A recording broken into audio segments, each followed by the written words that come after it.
ஒரே குலமான மனித குலம், ஒரே கடவுளான இயேசு கிறிஸ்து. அவரை மட்டுமே உண்மையான உயிருள்ள ஒரே கடவுளா நான் நம்புறேன். தன்னம்பிக்கையை பத்தி நீங்க முதல்ல நிறைய பேசுவீங்களே, இப்போ உங்க நம்பிக்கை வேற மாதிரி ஆயிடுச்சு. கிறிஸ்தவத்துல தன்னம்பிக்கைன்னு ஒண்ணு கிடையாது. எல்லாமே கடவுள் நம்பிக்கை தான். கடவுளை சேர்ந்து வாழ்றதில்ல, சார்ந்து வாழ்றது. அவரை மட்டுமே நம்பி வாழ்றது. அதுலயும் மூட நம்பிக்கை இடமே கிடையாது.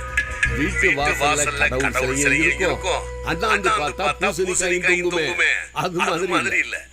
படைப்புகளை நம்பாமல் படைச்சவரை மட்டுமே நம்புறதுதான் கிறிஸ்தவம். இயேசு கிறிஸ்து அவதாரமாப்பா.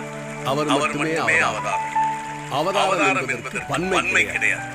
அவை என்றால் கீழே, தார் என்றால் இறங்குதல்னு அர்த்தம். மேலே இருந்து கீழே இறங்குவது. மனுஷனா பிறந்து இறந்து போறதில்லை.